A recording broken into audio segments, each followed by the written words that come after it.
Nasi kukus, hidangan yang dekat di hati rakyat Malaysia, adalah satu sajian yang tidak boleh dilepaskan.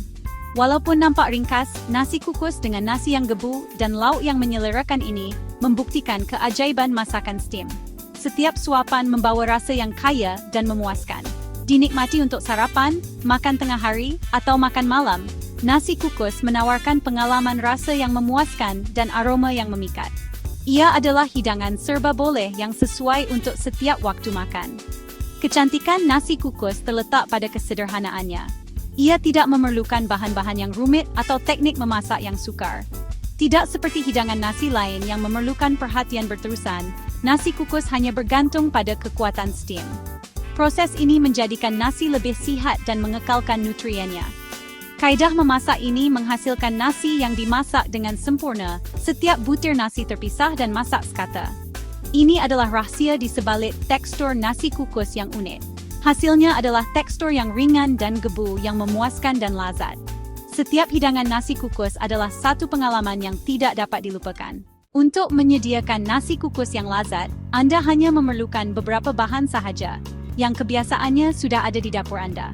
Anda perlukan 2 cawan beras putih, air untuk membasuh dan memasak, garam secukup rasa, dan sedikit minyak masak untuk menggoreng.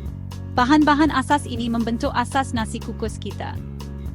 Jenis beras yang Anda gunakan boleh mempengaruhi tekstur akhir nasi kukus. Untuk hasil yang paling gebu, pilihlah beras jenis panjang. Beras jenis ini cenderung masak lebih sekata dan kurang melekit. Mula-mula, basuh beras di bawah air yang mengalir sehingga airnya jernih. Pastikan Anda menggosok beras dengan lembut menggunakan tangan Anda untuk mengeluarkan semua kotoran dan kanji yang berlebihan. Langkah ini membuang kanji berlebihan dan mengelakkan nasi daripada menjadi lembik. Ulangi proses ini beberapa kali sehingga air basuhan menjadi jernih sepenuhnya. Kemudian, rendam beras dalam air selama sekurang-kurangnya 30 menit. Ini adalah langkah penting untuk memastikan nasi masak dengan sempurna. Merendam membantu melembutkan butiran beras, menghasilkan proses memasak yang lebih sekata. Pastikan beras direndam dalam air yang mencukupi untuk menutupi semua butiran. Semasa beras direndam, sediakan pengukus Anda. Pastikan semua komponen pengukus bersih dan siap digunakan. Isi periuk bawah dengan air dan biarkan sehingga mendidih. Air yang mendidih akan menghasilkan uap yang diperlukan untuk mengukus nasi. Sapukan sedikit minyak masak pada bakul pengukus untuk mengelakkan nasi daripada melekat. Gunakan berus atau tisu untuk menyapu minyak secara rata. Kemudian, toskan beras yang telah direndam dan pindahkan ke dalam bakul pengukus yang telah digris. Pastikan beras tersebar rata dalam bakul. Letakkan bakul di atas air mendidih, tutup rapat, dan kukus selama kira-kira 30 hingga 40 menit, atau sehingga nasi masak dan gebu. Jangan lupa untuk memeriksa air dalam periuk bawah dari semasa ke semasa. Setelah nasi masak, gunakan garpu untuk menggebukan nasi sebelum dihidangkan. Nikmati nasi yang gebu dan sempurna ini dengan hidangan kegemaran Anda. Nasi kukus tidak lengkap tanpa sambal pedas untuk melengkapkan nasi yang gebu. Sambal pedas ini bukan sahaja menambah rasa, tetapi juga memberikan warna yang menarik pada hidangan Anda. Ini dia resipi mudah. Anda perlukan 5 hingga 6 biji cili merah yang segar dan berkilat untuk rasa yang terbaik.